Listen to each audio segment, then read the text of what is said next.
ಎಲ್ಲರಿಗೂ ನಮಸ್ಕಾರ.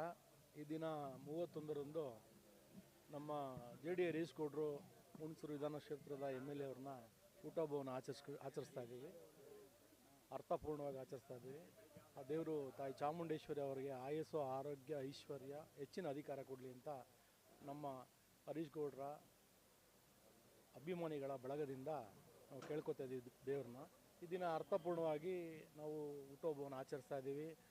Blood donate ಆಗ್ಬೋದು, ಇಲ್ಲ ತಳ್ಳ ಗಾಡಿಗಳಾಗ್ಬೋದು, ಮತ್ತು ಸ್ವೀಪರ್ಸ್ಗಳಿಗೆ ಒಂದು ಕಿಟ್ ಕೊಡೋದಾಗ್ಬೋದು, ಮತ್ತು ಹೊಲಿಗೆ ಯಂತ್ರ ಆಗ್ಬೋದು.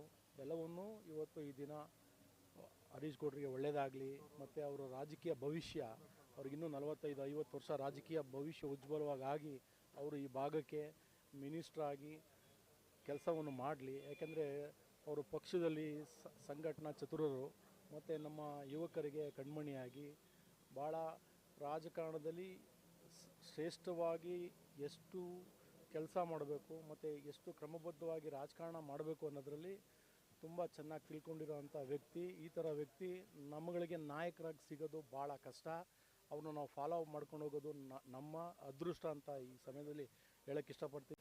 ಏನು ಈ ದಿನ ಶಾಸಕರಾದ ಶ್ರೀ JD ಹರೀಶ್ ಗೌಡರ ಹುಟ್ಟುಹಬ್ಬ. ತಾಯಿ ಚಾಮುಂಡೇಶ್ವರಿ ಅವರು ಈ ಭಾಗದ ಮಂತ್ರಿಯಾಗಿ ಮೈಸೂರು ಭಾಗದ ಇನ್ನೂ ಹೆಚ್ಚಿನ ಅಭಿವೃದ್ಧಿ, ಈ ಭಾಗದ ಜನಗಳ ಸೇವೆ ಮಾಡುವಂಥ ಅವಕಾಶ ಸಿಗಲಿ ಅಂತ ತಾಯಿ ಚಾಮುಂಡೇಶ್ವರಿಯಲ್ಲಿ ಆಶಿಸ್ತೇನೆ. ಏನು ನಿಮಗೆಲ್ಲ ತಿಳಿದಿರೋಂಗೆ ಚಾಮುಂಡೇಶ್ವರಿ ಕ್ಷೇತ್ರ ತುಂಬ ದೊಡ್ಡದು. ಮೈಸೂರು ಭಾಗದ 3 ಕ್ಷೇತ್ರ ಹಾಕಬೇಕು, ಅಷ್ಟು ದೊಡ್ಡದು. ಅಷ್ಟು ದೊಡ್ಡದಿದ್ದರೂ ಕೂಡ ಒಂದು ಒಳ್ಳೆಯ ಅಭಿವೃದ್ಧಿ ಮಾಡಿ ಆ ಕುಟುಂಬ ಜನಮನ ಗಳಿಸಿದೆ.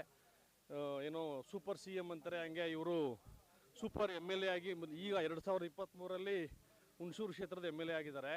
ಮೊದಲು ಚಾಮುಂಡೇಶ್ವರಿ ಕ್ಷೇತ್ರದಲ್ಲಿ ಅವ್ರ ತಂದೆಯವರು ಶಾಸಕರಾದರೂ ಕೂಡ ಇವರು ಈ ಭಾಗದಲ್ಲಿ ನಿಂತು ಸಾವು ನೋವು ಮದುವೆ ಮುಂಜಿಗಳಾಗ್ಬೋದು ಎಲ್ಲನೂ ಅಟೆಂಡ್ ಮಾಡ್ಕೊಂಡು ಯುವಕರನ್ನೆಲ್ಲ ಸಂಘಟನೆ ಮಾಡಿ ಒಂದು ಹೆಚ್ಚಿನ ಜನಮನ್ನಣೆ ಗಳಿಸಿದ್ದಾರೆ.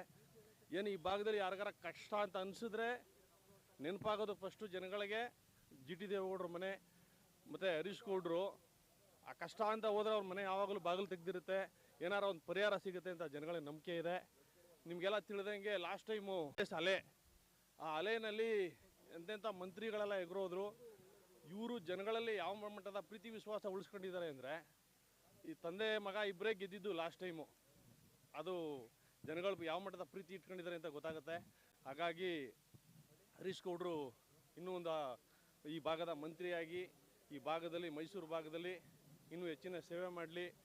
ಮುಂದಿನ ದಿನಗಳಲ್ಲಿ ಒಳ್ಳೆಯದಾಗಿ ಅವರು ಇನ್ನೂ ಒಂದು ಹೆಚ್ಚಿನ ಹೆಸರು ಮಾಡಿ ಈ ಭಾಗಕ್ಕೆ ಕೆಲಸ ಮಾಡಲಿ ಅಂತ ಆಶಿಸ್ತೇನೆ. ಇವತ್ತು ನಮ್ಮ GT ದೇವೇಗೌಡರ ಮಗ ಹರೀಶ್ ಗೌಡ್ರಿಗೆ ಜನನಾಯಕ. ಆ ಜನನಾಯಕನ ಬಗೆಗೆ ನಾವೇನು ಹೇಳೋಕ್ಕೂ ಬರಲ್ಲ.